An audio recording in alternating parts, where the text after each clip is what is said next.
push it down, push it down. I'm the one for a good time call, phone's blowing up, ringing my doorbell. Feel the love, feel the love. 1, 2, 3, 1, 2, 3, drink. 1, 2, 3, 1, 2, 3, drink. 1, 2, 3, 1, 2, 3, drink. Going back till I lose count. I'm gonna swing from the chandelier, chandelier. I'm gonna live like tomorrow doesn't exist, doesn't exist. I'm gonna fly like a bird through the night. My tears as they dry, I'm gonna swing from the chandelier. Tell me I'm holding on for dear life. Won't look down, won't open my eyes. Keep my glass filling till morning light, 'cause I'm just holding on for tonight. Tell me I'm holding on for dear life. Won't look down, won't open my eyes. Keep my glass filling till morning light, 'cause I'm just holding on for tonight. Sun is up and I'm a mess. Get out now, gotta run from this. Comes the shame, it comes the shame. 1, 2, 3, 1, 2, 3, drink. 1, 2, 3, 1, 2, 3, drink. 1, 2, 3, 1, 2, 3, drink. Going back till I lose count. I'm gonna swing from the chandelier, chandelier. I'm gonna live like tomorrow doesn't exist, doesn't exist. I'm gonna fly like a bird through the night. Tears as they dry, I'm gonna swing from the chandelier. Tell me I'm holding on for the light. Won't look down, won't open my eyes. Keep my glass filling till morning light, 'cause I'm just holding on for tonight. Yeah, I'm holding on for tonight. Won't look down, won't open my eyes. Keep my glass filling till morning light, just holding on for tonight.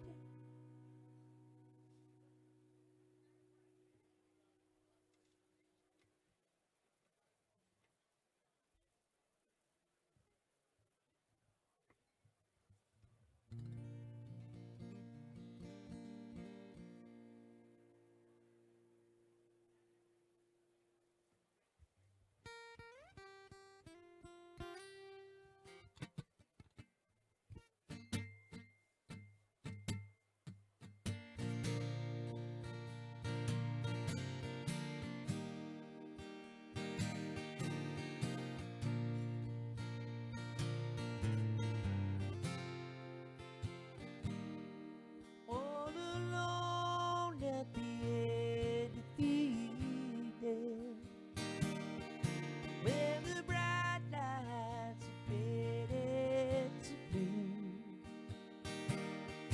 I was thinking about a woman who might love me.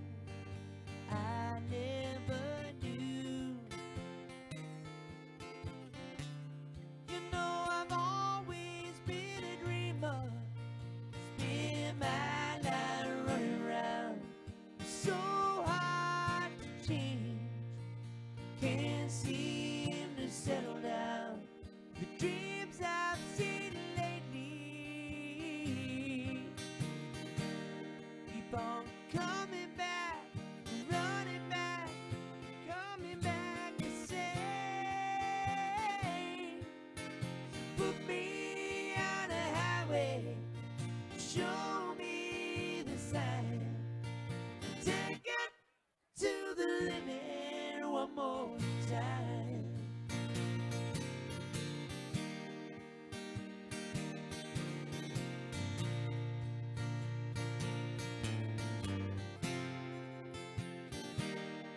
You can spend all your time making money. You can spend all your love making time. If it all fell to pieces tomorrow, you still be mine. And when you're looking for your freedom, nobody seems to care. You can't find the door, can't find it anywhere. But there's nothing to believe in. Still turning out, you're burning out, turning out the same. So put me on a highway, show me the sign. Take it to the limit one more time. Take it to the limit. Take it to the limit. Take it to the limit one more time. Take it to the limit. Take it to the limit. Take it to the limit one more time. Take it to the limit. Oh, take it to the. Oh, take it to the limit one more time.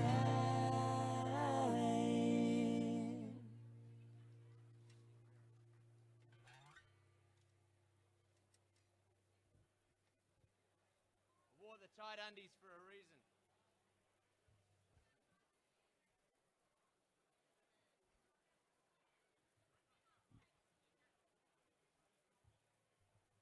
You gotta pick your crowd.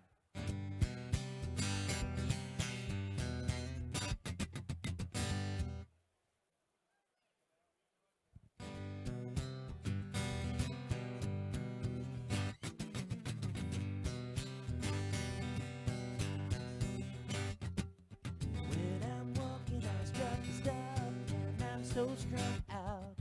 High as a kite, I just might stop to check you out. Let me go on, like a blister in the sun. Let me go on, big hands know you want. Body breeze, I gave a sheets, I don't really know why. Girlfriend, she's at the end, she is starting to cry. Let me go on, like a blister in the sun. Let me go on, big hands know you the one.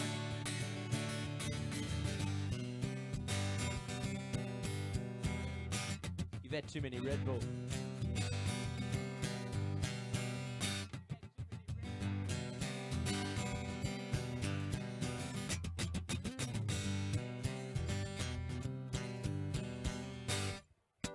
When I'm walking, I strut my stuff, and I'm so strung out. High as a kite, I just might stop to check you out. Body breeze, I stain the sheets, I don't really know why. My girlfriend, she's at the end, she is starting to cry. When I'm waking, I need a crack, so I push one out. High as a kite, I just might stop to. Let me go on, like a blister in the sun. Let me go on, big hands know you the one.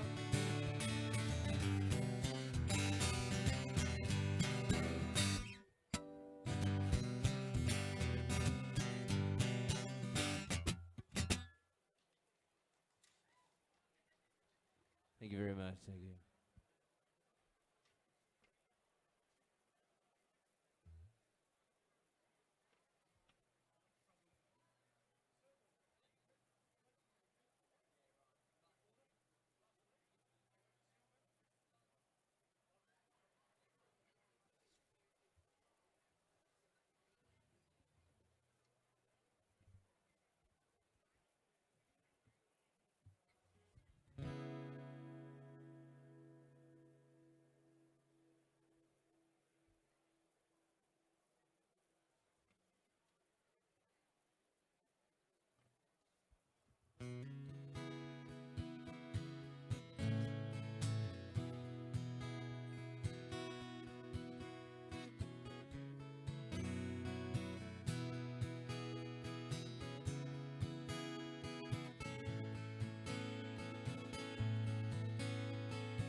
forget the sun in his jealous sky. We walk in fields of gold.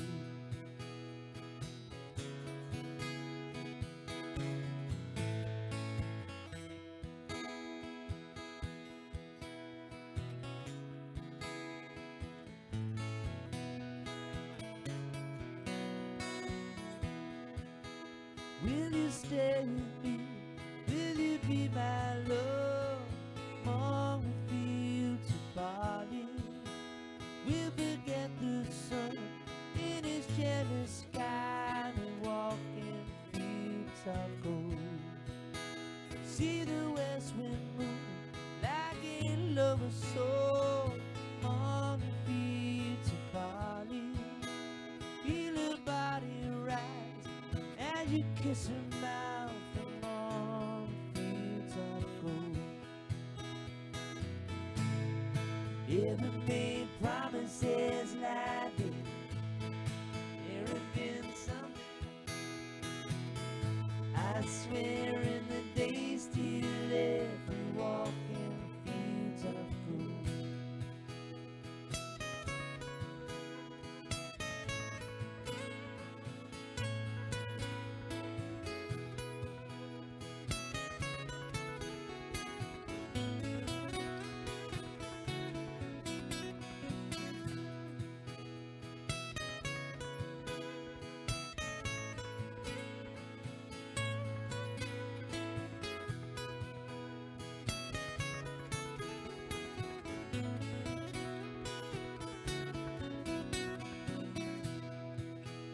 Many years have passed since those summer days among the fields of barley. See the children run as the sun goes down among the fields of gold. You remember me where the west wind moves on the fields of barley. You forget the sun in his jealous sky. We walk in fields of gold. Yeah, we walk in fields of gold.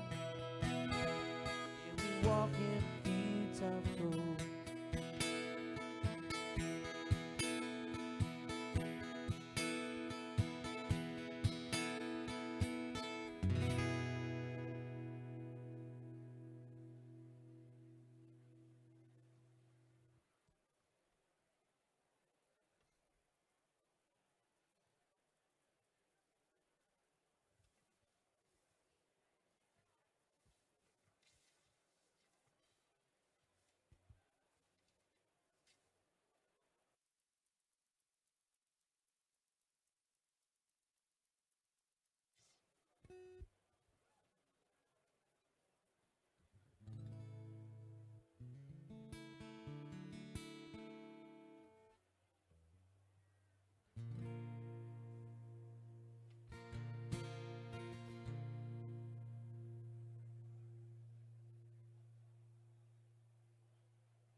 Hey, hey, hey, hey, hey.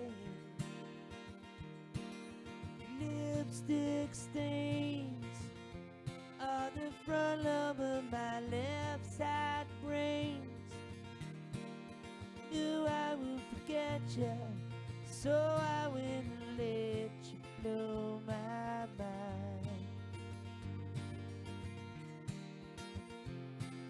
Sweet moonbeam, smell of you in every single dream I dream. I knew when we collided, you're the one I had decided is one of my kind. Hey, soul sister, ain't that Mr. Mister on the radio? Stereo, the way you move ain't fair, no. Hey, soul sister, I don't wanna miss a single thing you do tonight. Hey, hey.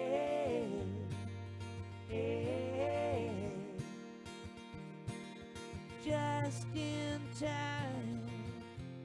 So glad you have a one-track mind like me.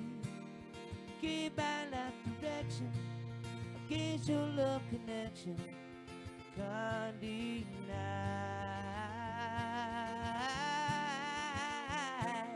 So soon, my heart is bound to be right out my untrimmed chest.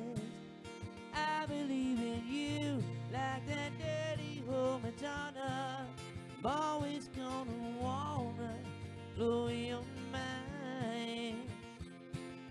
Hey, soul sister, have you got a blister on your camel toe? Suit you know the way you move it, you know. Hey, soul sister, I ain't gonna miss a single thing you do. Tonight, well, you can cut it rough.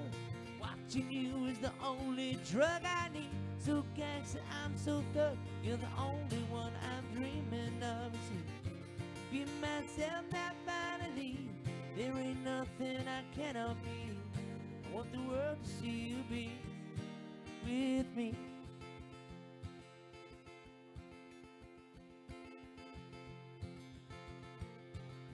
Hey, soul sister, have you got a blister on your camel toe? Suit you know the way you move it, you know. Hey, soul sister, I don't wanna miss a single thing you do now. Hey, soul sister, ain't that Mr. on the radio, stereo, the way you move it, you know. Hey, soul sister, I don't wanna miss a single thing you do now. Hey, soul sister, I don't wanna miss a single thing you do tonight. Hey, hey, hey, hey, tonight. Hey, hey, hey, hey, hey, tonight.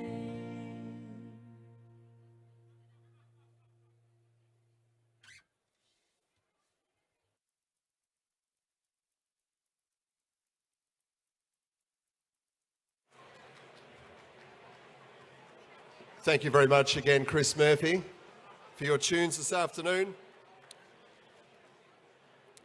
Ladies and gentlemen, if I could get your attention, please. We're about to launch into the next part of our afternoon event. Thank you all for being here and for your attention.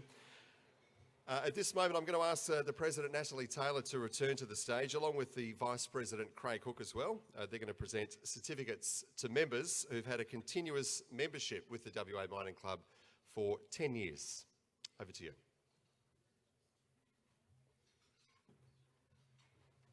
Thank you, Tim. As most of you would know, the WA Mining Club is a member-based organisation. We've been going since 1972, albeit a lot less numbers than today. Can you believe we have 650 people here today? Fantastic. Give yourselves a clap. That is fantastic.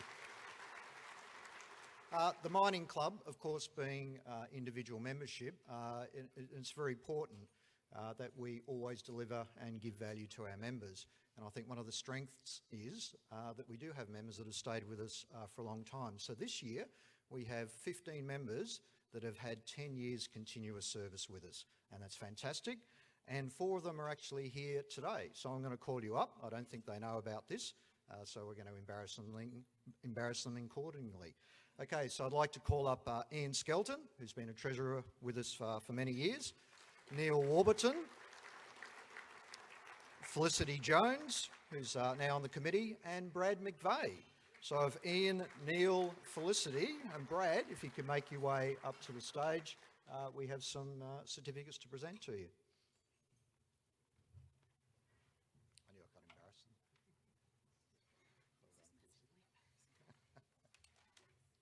Here's is Brad and Neil. Where's Neil? We don't have Neil here today. Oh, there he is. One. Okay, so with that, Ian's buying the drinks at the Camfield afterwards. Excellent, excellent. All right, and here's Neil. All right. All right, so if you'd like to give him a great round of applause.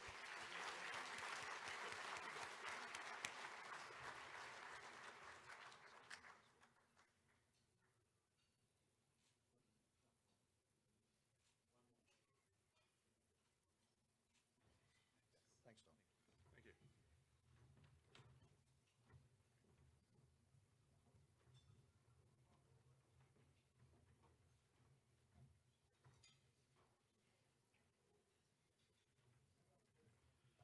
Thank you, Natalie. Thank you, Craig. Just before I invite our guest speaker up to the stage, ladies and gentlemen, I'll ask you to get your phones out again if they're not out already, so that you can access our online Q&A portal that we're using this afternoon. Slido.com, if you're not familiar with it, I think some instructions are appearing on the screen there. Slido.com is the website. It'll ask you for a code. You need to enter WAMC. SBD, and that'll take you to the online forum space that we are using here this afternoon. That'll allow us to take some questions from the floor a little bit later on, if time is permitting.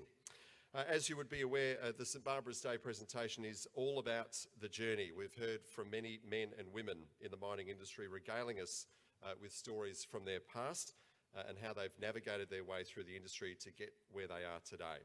Our guest speaker this afternoon is Alex Atkins. Alex has more than 7 years of non-executive director experience with listed companies and not-for-profits.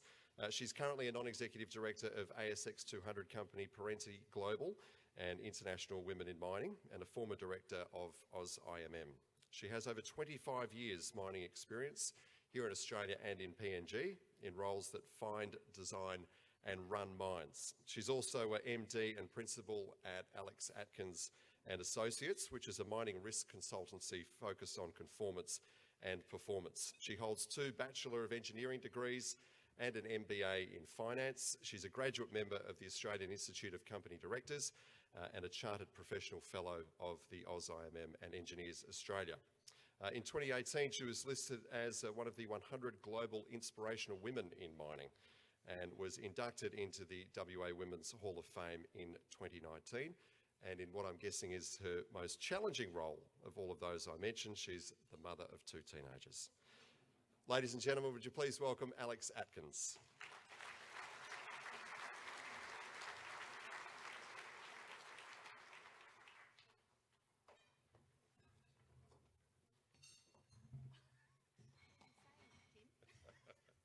I get a step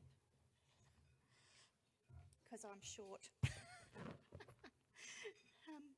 Thank you very much for that lovely introduction, Tim. I'd like to begin by acknowledging and paying my respects to the Whadjuk people, the traditional custodians of the land on which we're gathered today. I would like to pay my respects to their elders past, present and emerging, and acknowledge all Aboriginal and Torres Strait Islanders here today, also paying my respects to your elders past, present and emerging. I feel like I'm not quite at the right angle. 650, oh my God, no pressure. Before I begin, I just want to say thank you very much to Mark and Andrea and Vivian, and there's a few more Parenti people here today. I just want to say thank you very much to you for being here to support me. I'd like to say thank you to the WA Mining Club for having me as well. I feel like, I thought they made a mistake when they first invited me, because the people that have spoken here before have all been rather amazing people. Like last year we had Dr. Roy Woodall, who is from Western Mining. So you'll probably be thinking, who the hell am I? So I'm a mining STEM woman, and I guess my story is a bit about a track record of persistence and resilience, and a love for the mining industry. So much so that it's become a part of my life purpose, which is what I'll tell you about today. But before I start,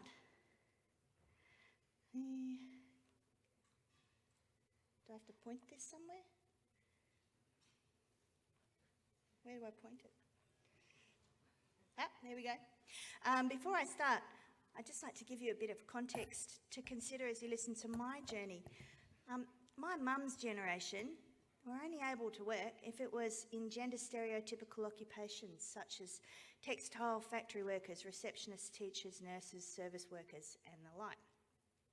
My grandmother's generation were either in low-paid services jobs like housemaids and nannies, or they were stay-at-home mums. And both generations were only really educated up to the age of 15. Women only earned the right to vote in New Zealand in 1893, in Australia in 1902, the US in 1920 and the UK in 1928. That's our grandmother's generation. The Sex Discrimination Act, the Affirmative Action Equal Employment Opportunity for Women Act and the Equal Employment Opportunity Commonwealth Authorities Act were passed in 1984 to 1987. Watershed years for women's working rights in Australia, and it's the year that I actually came out of high school. Much of the hard work was done in the 60s and 70s when women protested and took legal action to assert their human rights to work in whatever job they wanted. So we stand on the shoulders of giants. This is who I am now. I'm on the board of an amazing company, Parenti Global, a Perth-based global mining services company, and International Women in Mining, a London-based not-for-profit. I've got my own company. I teach Masters of Mining Engineering students at UWA. I mentor STEM women. I volunteer for various professional associations and not-for-profits and speak at various innovation forums. While I speak here today to you live, I'm actually also speaking in Queensland right now, virtually on a pre-recorded session, which is very weird. I'm also the mum of 2 teenagers. Okay, I'm going to get a bit personal. I've been a single mum since August 2008. I don't tell too many people this one, but there you go. So keep it a secret. So I became a single mum just before the GFC hit, when my youngest was an 18-month-old baby and my oldest, he's not going to like me for this, he was a screamy autistic toddler. I came to WA from Queensland after working on mine sites across Australia and Papua New Guinea. I left everything I worked really hard for behind me, arriving on my parents' doorstep with 2 kids, 2 dogs, 2 bags and a Corolla. I left home when I was 17. I'd been away 20 years. At this point, AMC Consultants took me back into the mining family after a short early motherhood career off-ramp in construction. They were my lifeline because not only did they help me return to my industry, but having a job to come to gave me the courage to leave an untenable situation. These are the sites I worked at in the first half of my career, which was mainly FIFO all over Australia and Papua New Guinea. I moved around a lot to get experience in different commodities, different mining methods, different company cultures and regulatory jurisdictions. This was me in 1985 in Year 12. School captain, sports house vice captain, president of the Student Council and of the St Vincent de Paul Society at my school. I was educated to believe girls can do what boys can do. No limits. I was inspired by the movies of my time. Indiana Jones, Raiders of the Lost Ark, which came out in 81 when I was in Year 8. And before that, Star Wars, which came out in 77. It had a strong female lead in Princess Leia, who I totally related to. I grew up on a block of boys on the edge of John Forrest National Park. My cousins lived next door. We were very close and very outdoorsy. My grandparents lived with us. My granddad used to be visited by a guy called Fred Weld, who wore khaki safari clothes and drove a red dust-covered Land Rover. His stories were of his adventures as an exploration geologist in the Pilbara. To me, he was Indiana Jones. This was the beginning of my yearning for adventure in the outback, which my parents stoked with camping holidays, like at places like Ayers Rock, now Uluru, and the Olgas, probably inspired by Albie Mangles from the Leyland Brothers. I lived and breathed the mining industry from the moment I left high school at home, aged 17, after attending Focus on Mining, which is still going today, with my fellow Lasallians and good friends Carl Adams and John Bernardo, and alongside other well-known WA mining names like Ian Junk and Peter Buick. I don't know if they're here, I don't think they are.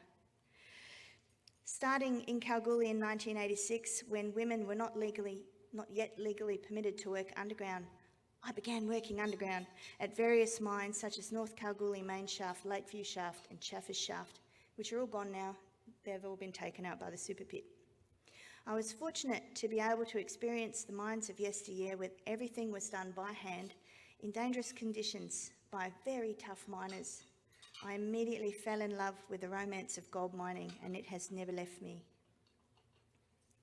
I was also very fortunate to work every one of my holidays during my uni days, getting experience at Mount Newman, Yandakajina, Windara, Lancefield, Emu, Harbour Lights, Central Kalgoorlie Gold Mines, Goonyella, Riverside and Mount Isa Mines, where I had a fabulous 21st birthday party.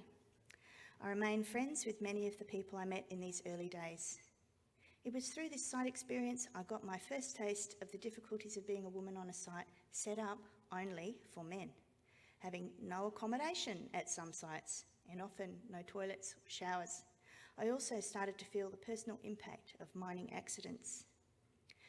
Not long after I worked at Emu, a flood tragically killed 6 miners in June 1989, including Tim, the mine manager, who I knew, and he was lovely.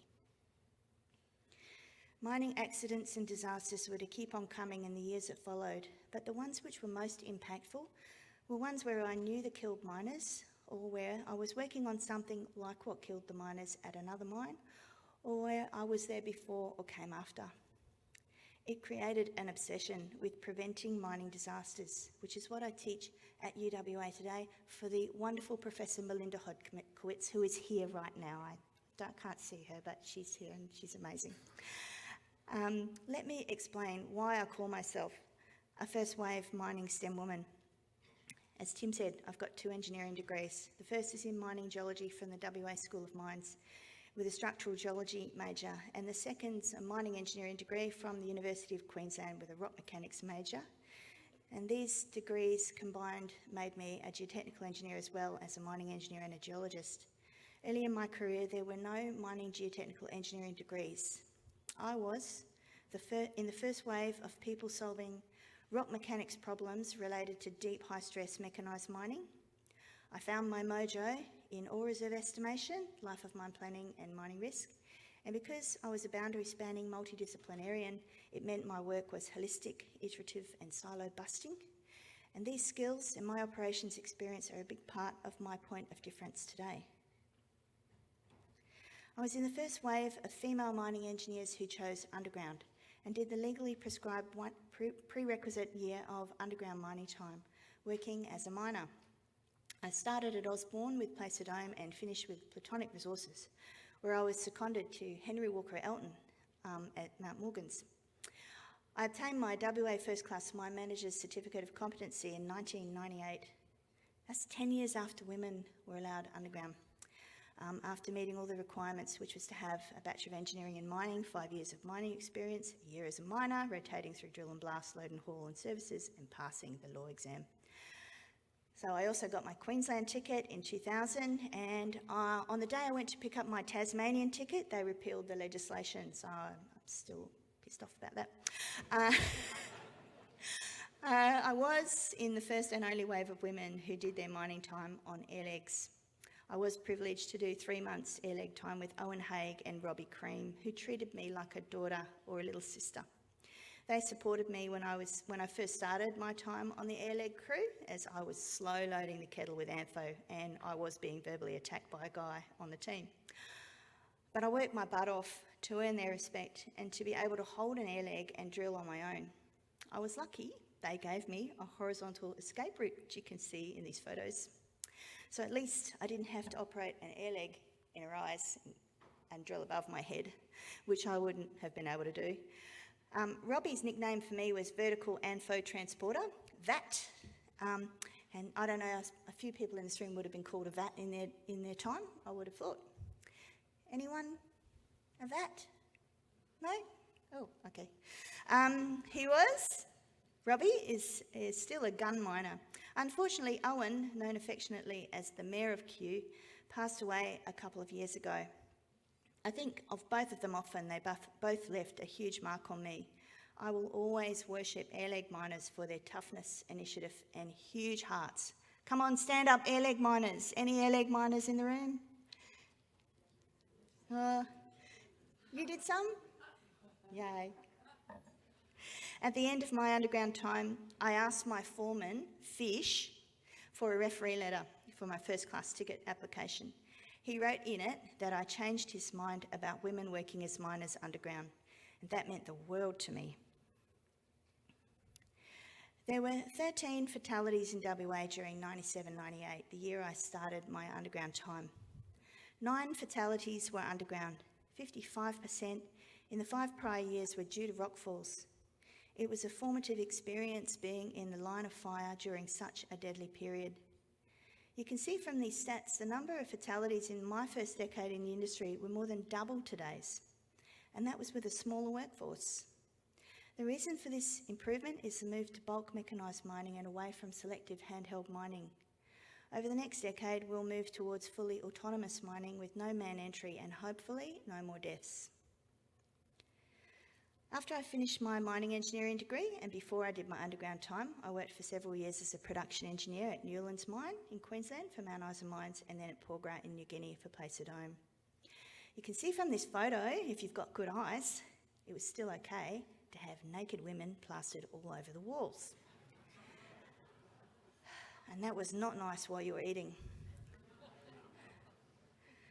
I was the first female mining engineer to work underground at Porgera in New Guinea. I was illegal and taboo. Women are still not legally permitted to work underground in Papua New Guinea to this day. My superintendent, Bryce Atkinson, who I believe has passed away, managed to arrange with the mines inspectorate for me to be there as long as I did no labour. He made similar arrangements for Julie Devine, who joined from Mount Isa soon after I started, and we're still great friends. In 97, I was 29 and thinking I'd better get my underground mining time before I'm too old. Due to it being illegal for me to labour underground in New Guinea, I had to return to Australia to get my time. So I was transferred to Placer Dome's Osborne mine in North Queensland, but I found working in a mechanised mine really boring and left for Mount Morgans in WA to get handheld experience.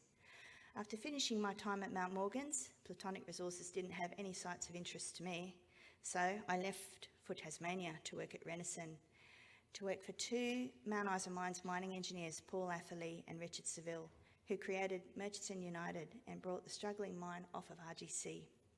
It was my job to help get dilution and mining costs down while the mine transitioned to seismic conditions.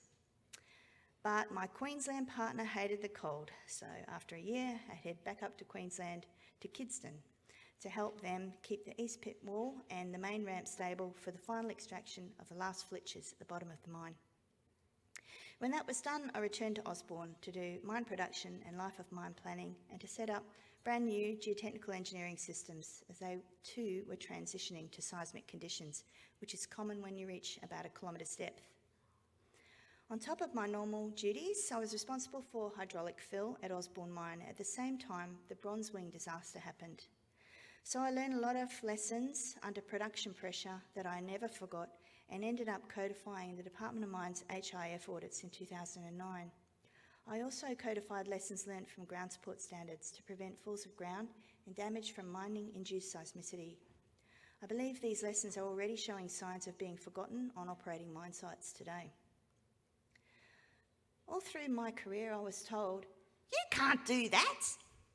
At WASM, I tried to change to mining engineering from engineering geology after successfully completing the common first year engineering subjects and having my lecturer, Trevor Little, take me in to see the Dean, Professor Odwin Jones, to switch me over. But I was flatly rejected. But this planted a seed. My friends were mainly mining engineers and Trevor Little saw something in me. Little did I know, women were not legally permitted to work in underground mines pretty much all around the world at that time. And little did I know, in 1989, 14 female engineers were massacred at a Montreal university because some guy took offence to women being engineers. There are reasons why the percentage of women in engineering has persistently stayed around 15%, and it's not something that can be attributed fully to women not choosing this profession. It's got a lot to do with societal norms and cultural pressure to not take on this profession. In 1990, I went to work as a mine geologist and then an exploration geologist for Australian Consolidated Minerals Limited, where I first met Mark Hine. I was a 1984 graduate and a recipient of the gold medal that year. He was my fabulous mine manager and is with me now on the board of Parenti. Mark believed in me and encouraged me to return to uni to get my mining engineering degree. So when UQ accepted me, I was off. 2.5 years later, I was working again in the mines as a mining engineer, firstly in the Queensland coal mine, and then I took off for an adventure in the highlands of Papua New Guinea. When I arrived at Porgera, I was greeted by my direct superior, the senior mining engineer, with, "You only got this job because you've got a..." I was gobsmacked that I could be spoken to this way and had no idea how to respond. Luckily, the mine superintendent, Bryce, and his superiors were my allies, and I was able to contribute, learn and thrive in New Guinea. I adored my time there, which was culturally rich and full of interesting and sometimes dangerous experiences. The nationals were always beautiful, so I was quite shocked to find out later that I was taboo. The only reason I left was to get my underground time, what really drove me to commit to this move was one of my older engineer colleagues telling me, "You'll never be a mine manager. What do you want to get your first class ticket for?" Red flag to a bull. Funny though, because he was kind of right. I got to use my ticket as a deputy at Kidston, filling in for the mine manager and my great friend Ken Gross when he was away. But I never got to be the mine manager. It was still very rare for a woman to be a mine manager back then. But having this ticket opened doors for me later. As the GFC hit in 2009, things were getting quiet at AMC, especially if you're a part-time mum. I saw an ad in the paper for a district inspector of mines job and thought of applying, but I was warned I could never be one of those. But I did it, I got in, and this was before they removed the requirement to be an experienced operations mining engineer with a first-class ticket. There'd never been a female DI before me or a part-time one. I stayed for 3 years, and would like to think my collaborative approach to regulating contributed to 2012 being a fatality-free year in WA. In my time at the Department of Mines, I created the Seismic Fog Wizard in SRS. Some people here might want to kill me for that, which requires mines to compulsorily report details of falls of ground and seismic events so the Department of Mines can proactively address industry shortcomings before disaster strikes. I also created the hydraulic fill, paste fill section of the mine fill HIF audit. I was amazed this hadn't already been done. In 2012, I thought the GFC fallout was surely over and it was safe to return to industry.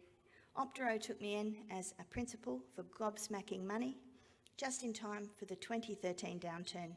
I had no luck in timing with my timing of entries into consulting.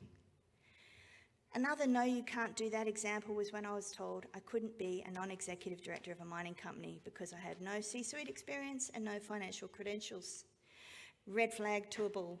Off I went. I got an MBA in finance and corporate finance experience and risk experience at Deloitte. Thank you very much, Deloitte.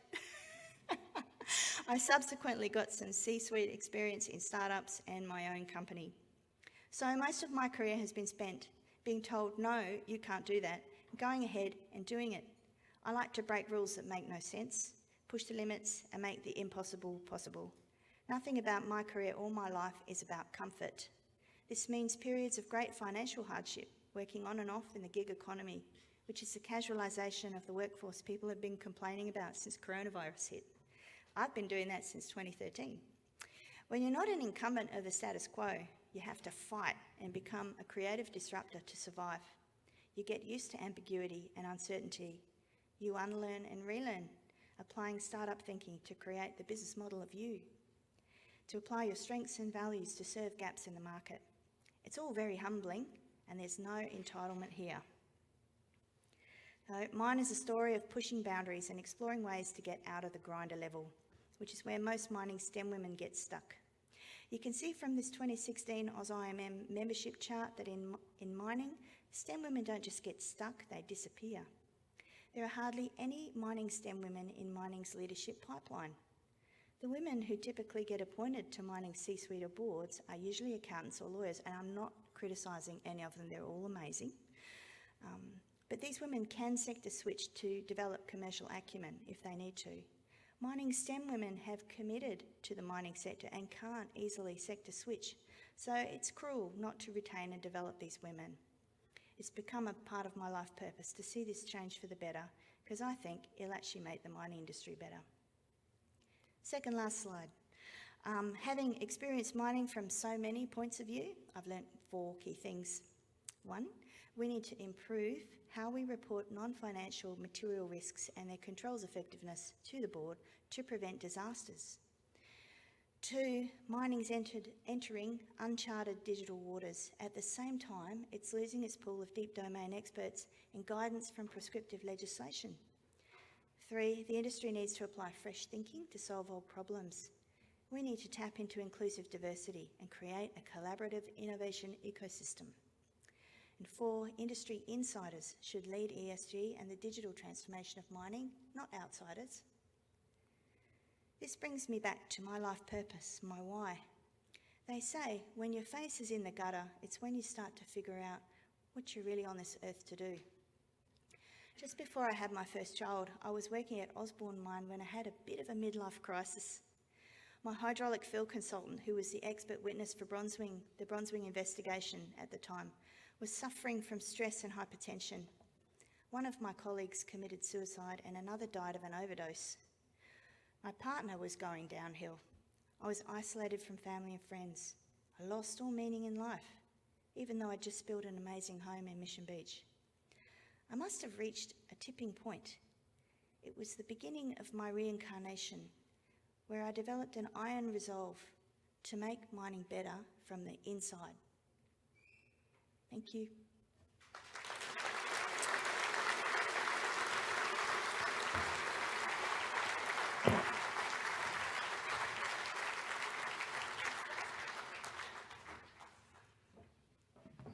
Thank you so much for that, Alex.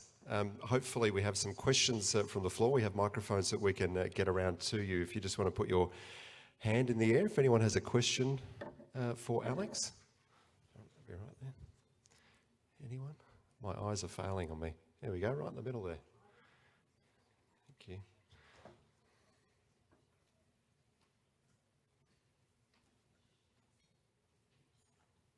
Hi, Alex. Can you see us getting to parity in terms of the employment of men and women in our lifetimes? I don't know, sometimes things happen really quickly. That tipping point thing, I think, can happen with gender issues. I think we were making really good progress, but it kind of stalled. And I'm really hoping that COVID-19 might help reset things on many levels.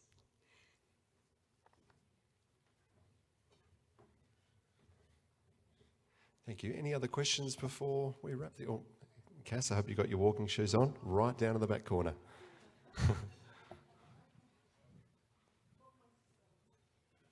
If anyone wants to throw a last-minute question in the Slido app too, I think the instructions might have been a little skew if before too. It's WAMC DEC 2020, turns out, not SPD. So if anyone had any problems with the Slido app, that would be why. Yes?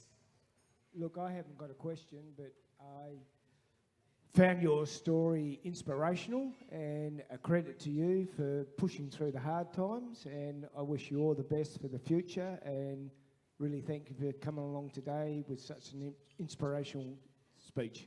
Thanks a lot.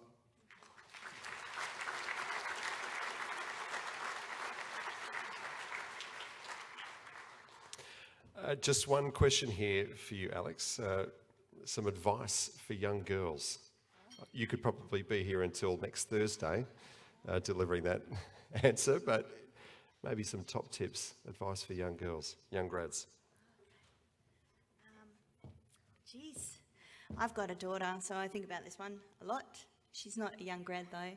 I think my advice is to surround yourself with wonderful people and people whose values are the same as your values, and make sure you work hard to know what your values actually are, and to over time figure out what your strengths are and focus your life purpose on your values and strengths and solving really important problems.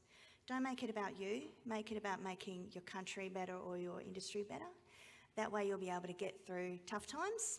If it's about you, you might find that you sabotage yourself. So if you make it about a higher purpose, you're probably more likely to get through tough times. Thank you, Alex. I'll get you to stay there just for a moment. I think Natalie's going to come up and give you an official vote of thanks.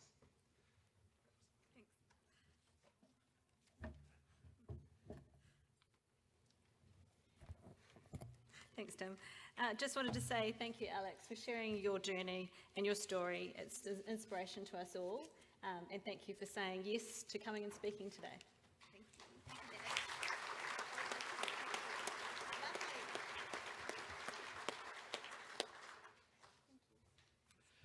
We're going to take a little bit of a break now, ladies and gentlemen, so you can enjoy your dessert in peace. After that, we're going to hear from our charity partner and also find out who's won our auction prizes as well. So we'll be back with that shortly. In the meantime, enjoy your dessert. Thank you.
attracts me like no other lover.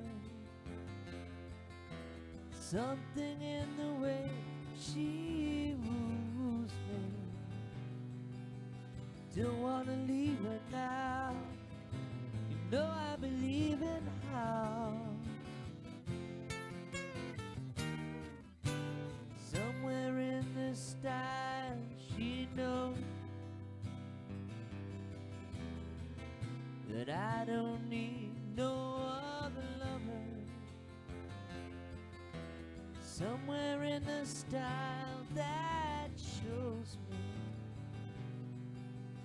Don't wanna leave it now. You know I believe in how.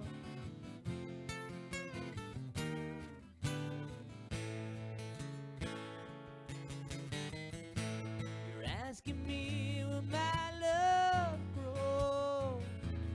I don't know, I don't know. Stick around now with me, show. I don't know, I don't know.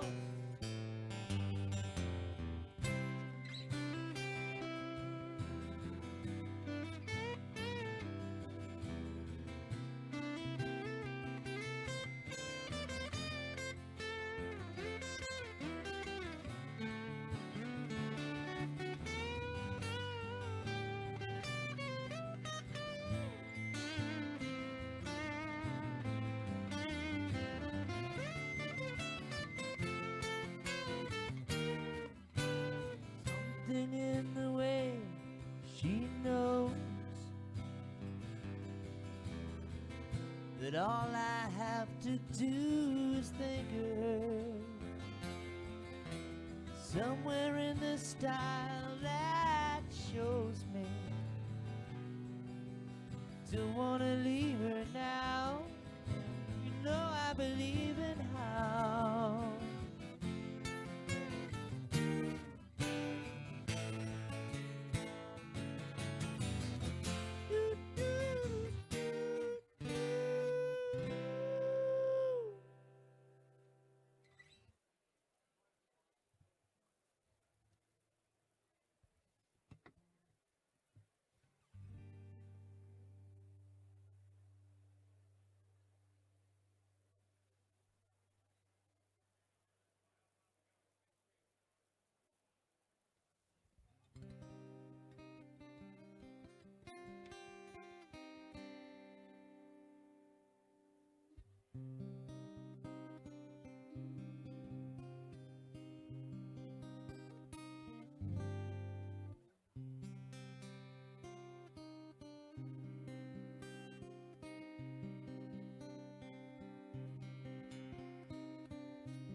Never used to be that bad, never was it great. Somewhere in the middle there, contented much to say. Oh, tell me please, tell me what went wrong. I believe there's something wrong. Leave me out with your heart. Now we're getting somewhere. Push me back to the start. Now we're getting someplace. Take me out, let me breathe. Now we're getting somewhere. When I'm with you, I don't care where it is I'm falling. There's money in the Bible Belt, that's for daddy too. 3 wishes for eternity. We got some work to do. Oh, tell me please, tell me what went wrong. 'Cause I believe there's something wrong. Lay me out. Now we're getting somewhere. Push me back to the start. Now we're getting someplace. Take me out, let me breathe. Now we're getting somewhere. When I'm with you, I don't care where it is I'm falling. Oh,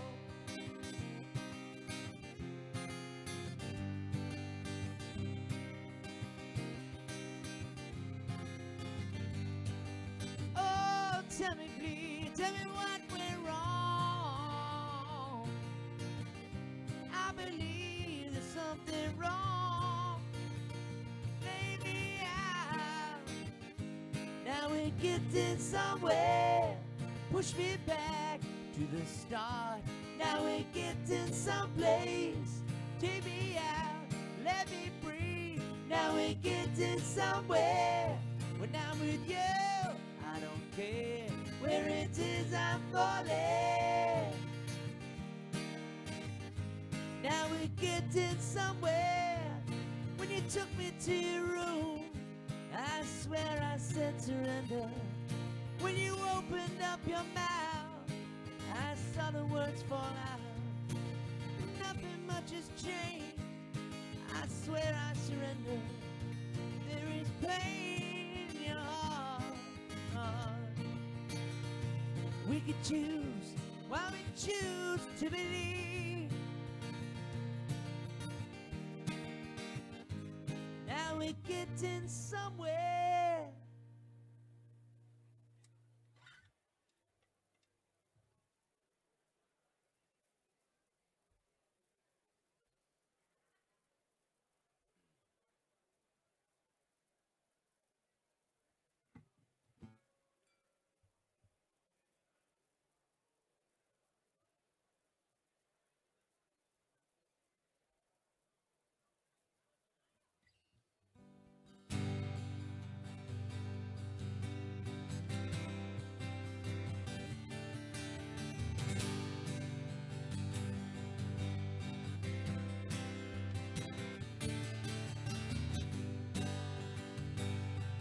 Well, I'm running down the road trying to loosen my load. Loosen on my mind. For the one to own me, two the one to stone me, one I'm taking from behind. Take it easy, take it easy. Don't let the sound of your own wheels drive you crazy. Lighten up where you still can. Don't even try to understand. Just find a place to make your stand. Take it easy. Well, I'm standing on a corner in Winslow, Arizona. Such a fine sight to see. There's a girl, my lord, in a flatbed Ford, slowing down to take a look at me. Come on, baby, don't say maybe. I gotta know your sweet love is gonna save me. We may lose and we may win, but we can never go here again. So open up and cry and take it easy.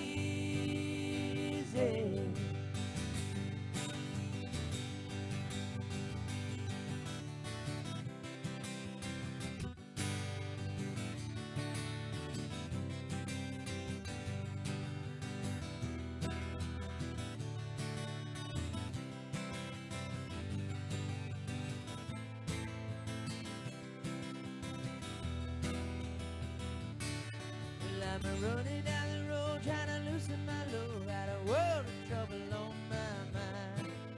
Looking for a love won't blow my cover. So hard to find.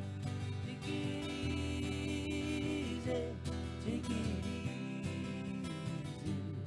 Don't let the sound of your own wheel drive you crazy.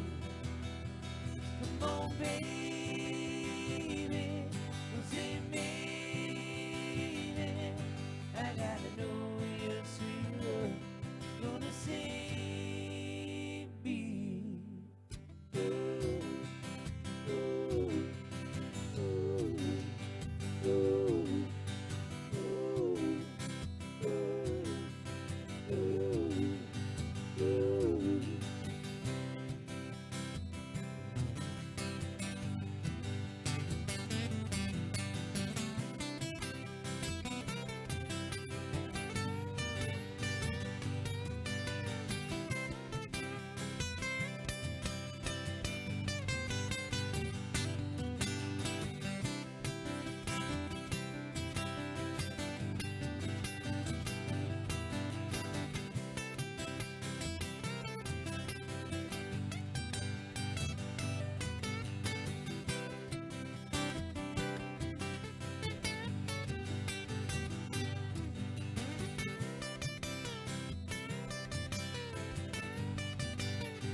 take it easy.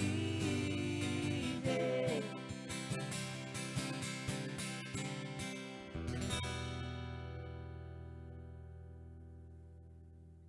you too, Kelvin.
I get a special song now for Sarah McCloskey.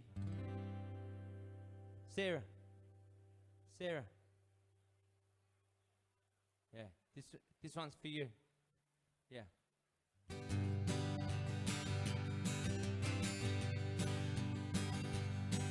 Well, I took a stroll down the old long walk with the I-A-I-A. Met a little girl and we stopped to talk with a fine top day. And I asked you, Fred, what's a fella to do? 'Cause her hair was black and her eyes were blue. You right there, I'll be taking the world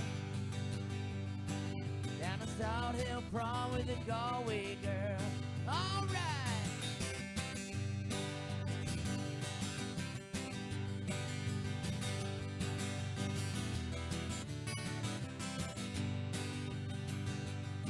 Oh, we were halfway there when the rain came down of a day. He asked me up to a flat downtown with a fine top day. And I asked you, Fred, what's a fella to do?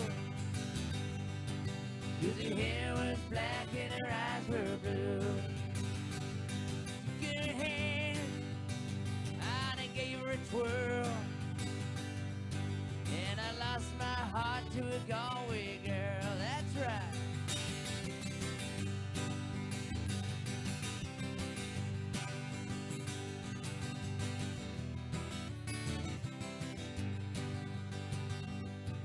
Well, when I woke up, I was all alone,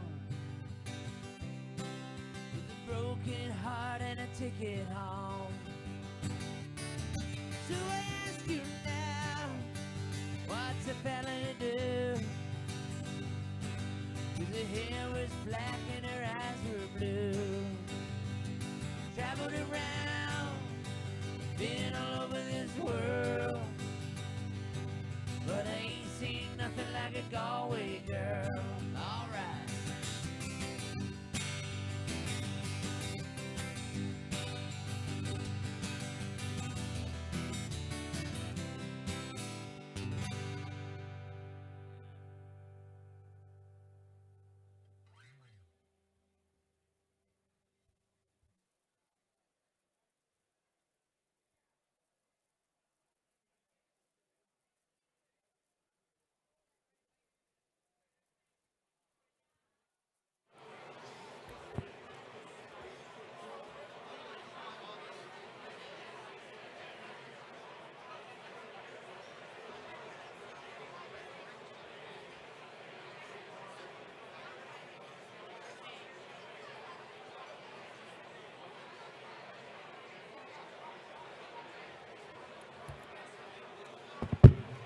Ladies and gentlemen, would you please put your hands together once again for Chris Murphy.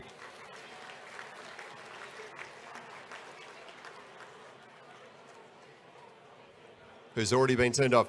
Hey, Chris, maybe you can deliver this one through some sort of interpretive dance. Yes, you're not leaving us. Going to the Banquest Bar, folks, for a drink later on, so meet me over there for some more songs and some more fun and frivolity. Thank you very much. We got there. He'll be there, in fact, until 5 o'clock this afternoon. But we do have a little bit more to get through this afternoon, ladies and gentlemen. We are most fortunate to have a charity partner, one that does incredible work in the community.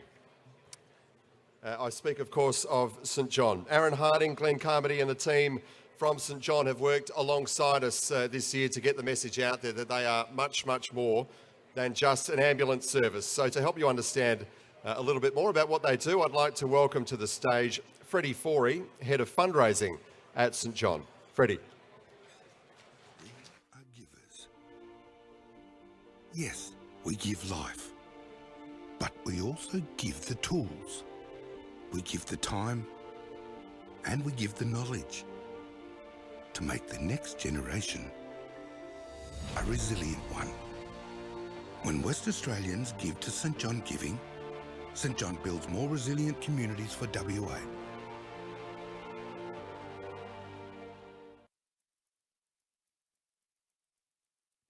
Can you hear me? Oh, there we are. Good afternoon, everyone. My name is Ferdy. I'm the Head of Fundraising at St John. And this year is our third year as a charity of choice at the Mining Club. And we just want to thank you so much for your generous support over the last 3 years. We've been able to put a number of life-saving devices and public access defibrillators out into regional communities that need them the most. So thank you so much for your generous support, and we look forward to be partnering again with you this year. And as you would have seen in that video there, this is quite a significant milestone for our organisation as we've launched the fundraising arm of St John called St John Giving. Now, we launched St John Giving to build a sustainable capability to serve, as we always have through our philanthropic endeavours, but also we feel we have a moral imperative to do so. Recently, we conducted a survey with the Western Australian community, and 69% of the community told us we need to do more to try to train the public in life-saving skills of first aid. At the core, St John Giving is about addressing the resilience gaps in community across the state, and there's much work for us to do. We at St John believe resilient communities start from the ground up, and that every child in Western Australia deserves one. They are our future heroes, they are our future paramedics, our future nurses, and our future leaders. And we already do some amazing work in the schools area, but we also know that 90% of school children currently miss out on first aid focused training. And our goal at St John is to train every child once a year, every year by 2025. And we know it makes a difference in a child's life when they learn first aid and the resilience we build in them. It reminds me of a story of young Mackenzie that I met the other day. She was just 6 years old when she went into an underground car park with her grandmother, and the lights went out and her grandma tripped over and hit her head, and she was in and out of consciousness. So you can imagine if you've got children or you've got grandchildren, or imagine yourself being in that situation, what do you do? Luckily, Mackenzie just knew from her first day training at school, she kicked in, as she told the security guard to go call the ambulance, rolled her grandma into a recovery position, and said, "Grandma, breathe in through your nose and out through your mouth. In through your nose and out through your mouth. Look at me, Grandma, look at me. Stay calm till the ambulance comes." At 6 years old. So it shows us that that resilience makes a difference, and we need to train every child in Western Australia. But St John Going, we believe that healthy communities equals a healthy child, and it takes truly a village to raise a child. So we want to equip our communities with the tools, the knowledge, and the time to build community resilience from the ground up. So in closing, we know we've seen the needs of the WA community, and we need to act. But we can't do it alone, and we need your help. St John Giving will provide our supporters with different ways to partner with us, whether you're a community fundraiser, a philanthropist, a corporate partner, or if you're in a stage in your life, you can give us the ultimate gift, which is a gift in your will to the organisation. We'd love to facilitate that conversation with you, and please connect with some of our team members here, have a read of the brochure, and visit our website. We'd love to hear more from you and encourage you to give generously today, because I know, we truly believe when the community gives, we can give more. So thank you very much.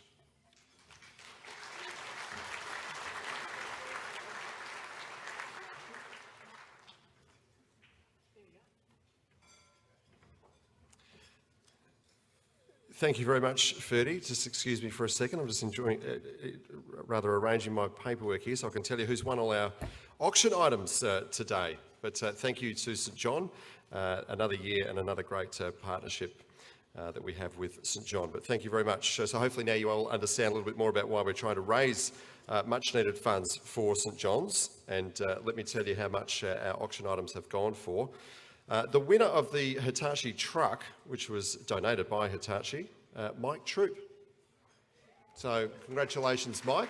Mike, stay where you are. We will get that item to you. The defibrillator with the lockbox, donated by St John, has gone to Kelvin Andrusich for the grand total of $1,550. Again, Kelvin, stay where you are. We'll get the prize to you. And the bottle of Grange, the 2016 Grange, sponsored by Rapid Crushing, for the sum of $1,500, has gone to one Alf Barbagallo. And I think we might have Alf nearby. Is Alf going to come up to the stage and claim his prize?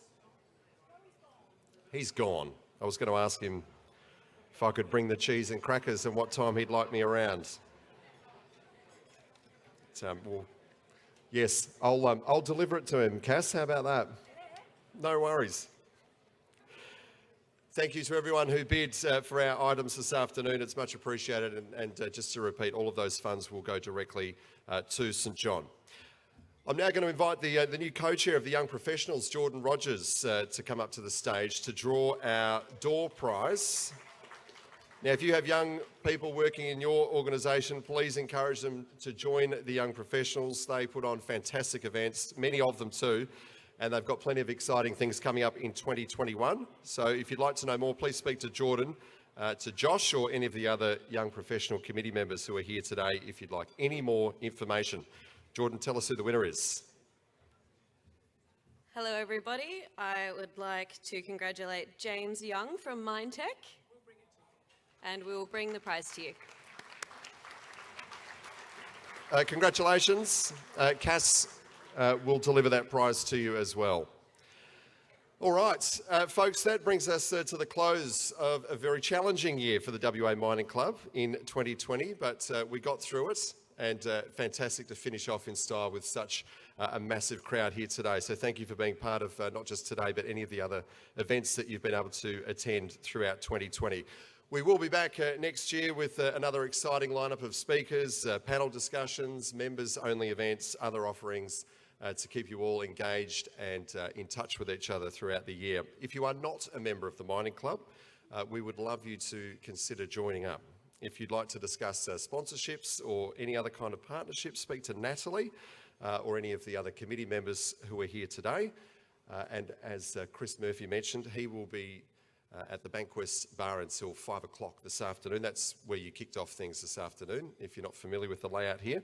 Optus Stadium has kindly kept that open for us until 5 o'clock. So if you'd like to continue on with the afternoon festivities, then feel free to do so. Once again, would you please join me in thanking our valued sponsors. Our principal sponsor today, the Minerals Council of Australia. Our associate sponsors, Westrack, Bilby Downing Teal, AMCAP, Platform Communications, Mondium, Clough and Deloitte. So thank you very much to all of our sponsors. We appreciate your support.